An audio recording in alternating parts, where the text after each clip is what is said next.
इथे तुम्ही माझ्यासमोर बघू शकता, अगदी छान मस्त मोत्यासारखे हे सांडगे घातले गेलेले आहेत.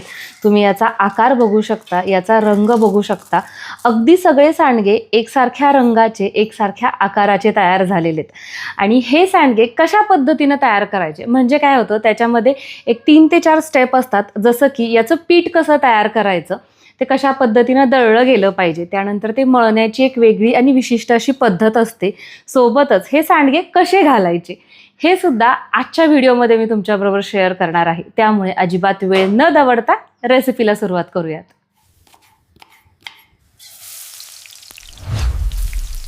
सांडग्याची रेसिपी ही प्रत्येक भागानुसार वेगवेगळ्या पद्धतीनं केली जाते. म्हणजे काही भागामध्ये मिक्स डाळी, ज्याच्यामध्ये 3 ते 4 डाळी एकत्र करून ती रेसिपी केली जाते. पण आमच्या इथे, आमच्या घरामध्ये ज्या पद्धतीनं हे सांडगे करतात ती पद्धत म्हणजे मटकीची डाळ आणि हरभऱ्याची डाळ, याच्यामध्ये मटकीच्या डाळीचं प्रमाण जास्त असतं आणि चवीसाठी सोबतच एक बाइंडिंग यावं यासाठी आम्ही हरभऱ्याची डाळ थोड्या प्रमाणात वापरतो. आपण 1 किलो मटकीची डाळ घेतलेली आहे आणि त्याच्यासाठी आपल्याला पाव किलो हरभऱ्याची डाळ घ्यायची. कडकडीत उन्हामध्ये या दोन्हीही डाळी साधारण एक 2 ते 3 तास मी ठेवल्या होत्या, जेणेकरून त्या व्यवस्थित अशा वाळतात. डाळ जर आतमधून ओली असेल, शक्यतो मटकीची वाळलेली असते या दिवसामध्ये, पण हरभऱ्याची डाळ ही अर्थातच आकारानं थोडीशी मोठी असल्यामुळे ती थोडीशी ओलसर असू शकते. जर ओलसर डाळ वापरली तर आपले सांडगे लवकर खराब होतात. त्यामुळे या डाळी आपल्याला उन्हामध्ये सुकवून घेणं खूप गरजेचं असतं. एक परात घेतलेली आहे, यामध्ये आपण ही मटकीची डाळ टाकून घेऊया आणि सोबतच हरभऱ्याची डाळ एकत्रित करून घ्यायचं आहे.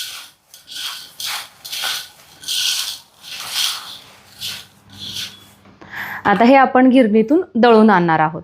सांडग्याचं पीठ घरगुती गिरणीमध्ये सुद्धा दळलं जातं. त्यांना सांगायचं की आम्हाला हे सांडग्यासाठी हवंय, म्हणजे ते बरोबर दळून देतात. आपला जो मोठा रवा असतो ना, त्याच्यापेक्षा थोडंसं हे आणखीन मोठं असतं. तशा पद्धतीचं पीठ आपल्याला सांडग्यासाठी लागतं. डाळ दळून आणलेली आहे. आता तुम्हाला हे पीठ दाखवते. अशा पद्धतीचं हे रवाळ आपल्याला हवं असतं. दळताना जरी आपण हे रवाळ दळले ना, तरीसुद्धा आपल्याला आता एक प्रोसेस करायची आहे. मी एक चाळणी घेतलेली आहे, ज्यानं आपण रेग्युलर गव्हाचं पीठ चाळतो ना ती, आणि हे पीठसुद्धा आपल्याला असं चाळून घ्यायचं आहे. बऱ्याचशा जणींचं काय होतं, सांडग्याचं पीठ हे असंच मळलं जातं. त्यामुळे याच्यातली ही जी कणी आहे ना, ती अर्धवट भिजली जाते, खालचं पीठ अर्धवट भिजलं जातं. त्यामुळे त्यांच्या सांडग्यांना असे मध्ये मध्ये पांढरे टिपके येतात. तर ते होण्याचं कारण हे आहे, जर तुम्ही अशा पद्धतीनं जर हे पीठ मळलं, म्हणजे आधी चाळायचं आणि नंतर मी तुम्हाला दाखवते काय करायचं, ती प्रोसेस करायची. मग त्याच्यामुळे सांडग्यांच्या वरती असे पांढरे पांढरे टिपके उमटत नाहीत. निघालेली ही कणी आपण एका बाउलमध्ये काढत आहोत. आता हे सगळं पीठ मी चाळून घेते.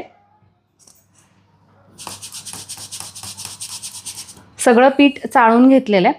आता हे बारीक पीठ आपण बाजूला ठेवूयात थोड्या वेळेसाठी. आणि ही जी कणी आहे ना, ही आपल्याला भिजत ठेवायची आहे. तर याच्यामध्ये आपण पाणी ओतून घेऊयात. कणी पूर्णपणे पाण्यामध्ये बुडेल इतपत आपल्याला पाणी ओतायचं आहे. आणि अर्थातच मटकीची डाळ आहे, तर पाणी शोषून घेते. अशी हलवायची, नाहीतर काय होतं खालच्या साईडला डाळ कोरडीच राहते. आपण आता हे साधारण अर्ध्या तासासाठी अशीच भिजत ठेवणार आहोत. तोपर्यंत आता आपण एक मिक्सरचा जार घेतलेला आहे. याच्यामध्ये साधारण मुठभर आपल्याला लसूण टाकून घ्यायचा आहे, सोलून घेतलेला. आणि याच्यामध्ये 2 मोठे चमचे किंवा 2 टेबलस्पून जिरं फिरवून घेऊयात. जवळजवळ अर्धा तास झालेला आहे आणि तुम्ही बघू शकता आपण याच्यामध्ये पाणी टाकलं होतं आणि ते सगळं पाणी शोषून घेतलेलं. व्यवस्थित अशी आपली कणी भिजली गेलेली आहे. भिजवून घेतलेली ही कणी आता आपण मिक्सरच्या भांड्यामध्ये टाकून घेतोय. जर आवश्यकता वाटली तर आपण याच्यामध्ये थोडंसं पाणी देखील टाकून घ्यायचं. आणि आता काय करायचं माहिती आहे का, ही जी कणी आहे ती आपल्याला खूपही जास्त एकदम बारीक दळायची नाही आहे. आता सध्या ही खूप मोठी आहे आणि मग काय होतं, सांडगे तोडताना सुद्धा ते व्यवस्थित तोडले जात नाहीत, किंवा ज्यावेळेस आपण भाजी करतो त्यावेळेस हे सांडगे भाजीमध्ये विरघळतात, ज्यावेळेस आहे अशी कणी आपण या पीठ मळताना वापरतो त्यावेळेस. त्यामुळे आपल्याला ही स्टेप करणं खूप गरजेचं आहे. ही जी कणी आहे ना, फक्त अर्धवट झाली पाहिजे इतपत आपल्याला याला फिरवायचं आहे. म्हणजे अगदी साधारण एक 20 सेकंदासाठी आपण म्हणतो ना, तशा पद्धतीने याला फिरवून घ्यायचं आहे. तरला फिरवून घेतलेली कणी एका बाउलमध्ये ट्रान्सफर करून घेते. 2 ते 3 बॅचमध्ये आपण ही कणी बारीक करून घेतली आहे. आता याच्यामध्ये आपण टाकत आहोत 2 चमचे हळद. तुम्हाला असं वाटले हळद खूप आहे, पण बरोबर एवढी प्रमाणात एवढी हळद लागतेच, कारण की उन्हामध्ये सांडगे असतात त्यामुळे थोडासा रंग त्याचा परत उडतो. चटणी तुमच्या चवीनुसार टाकायची आहे. मी 1.5 चमचा टाकलेली आहे आणि 2 चमचे मीठ. आपण मगाशी जिरी आणि लसणाचं जे वाटण तयार केलं होतं ते टाकून घेऊ. अगोदर आपण कोरडं पीठ न टाकता हे असंच एकत्रित करून घेणार आहोत. हे पीठ मळण्यासाठी आपण वापरत आहोत अगारोचा हा स्टँड मिक्सर. याच्यामध्ये हा बाऊल असा फिट करून घ्यायचा आहे. जसं की मी मगाशी म्हटलं, पाणी न टाकता आपण हे एकत्र करून घेतोय. इथे तुम्ही बघताय छान अशा पद्धतीनं हे एकत्रित झाले. आता आपण या बाऊलमध्ये चाळून घेतलेलं हे जे पीठ आहे ते टाकून घेतोय.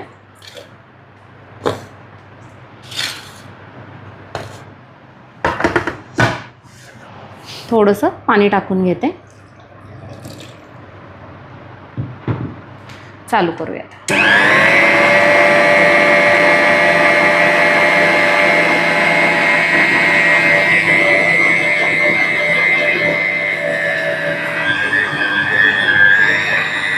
आपलं पीठ व्यवस्थित असं एकत्रित झालेलं आहे. आता आपण हे बंद करूया. तुम्हाला सुद्धा जर अगारोच्या या स्टँड मिक्सरची लिंक हवी असेल तर डिस्क्रिप्शन बॉक्समध्ये देत आहे, चेक करू शकता.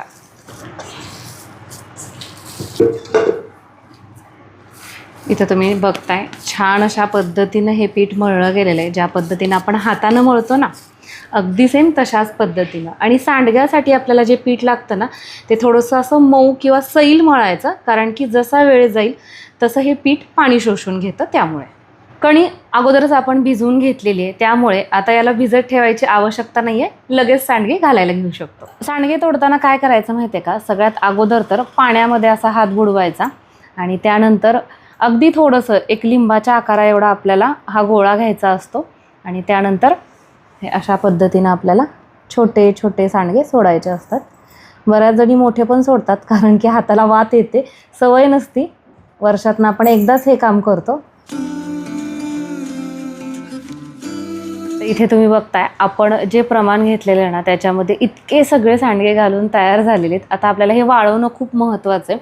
आता सध्या रेसिपी शूट करायची होती आणि बाहेर खूप जास्त ऊन आहे, तर त्यामुळे मी आतमध्ये सांडगे घातलेले आहेत.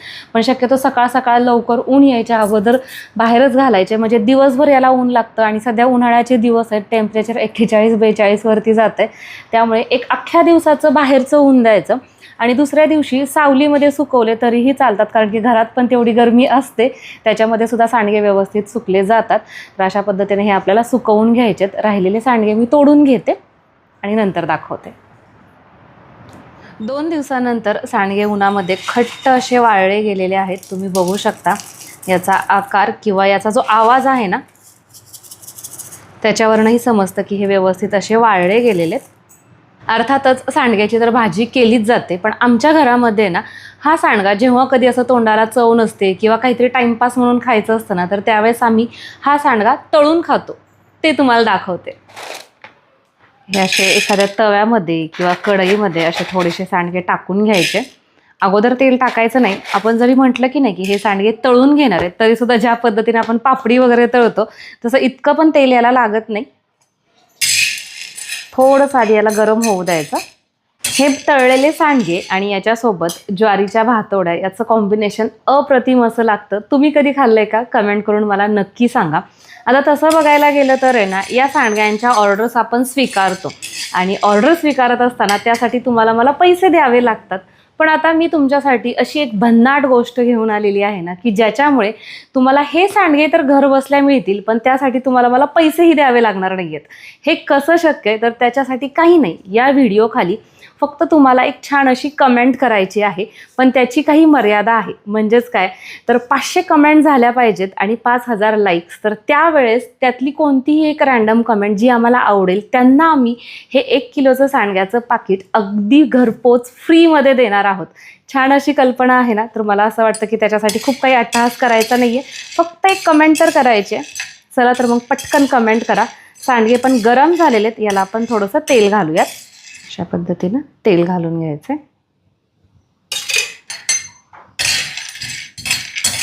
आणि ही जी प्रोसेस आहे ना, ही अशी आपल्याला मंद आचेवरती करायची आहे, म्हणजे आतमध्येपर्यंत व्यवस्थित असा तो भाजला जातो, तळला जातो.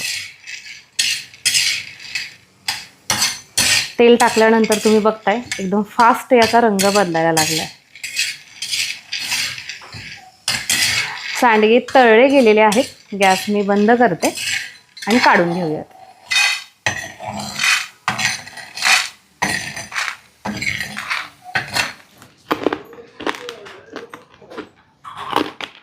मस्त, अगदी खमंग झालेले आहेत आणि महत्त्वाची गोष्ट म्हणजे कुरकुरीत.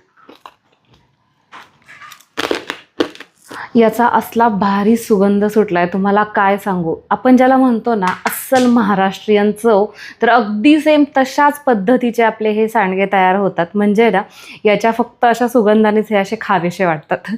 चला तर मग आजची आपली ही रेसिपी तुम्हाला कशी वाटली नक्की कळवा. परत भेटूयात अशा छानशा रेसिपीसहित. तोपर्यंत बाय.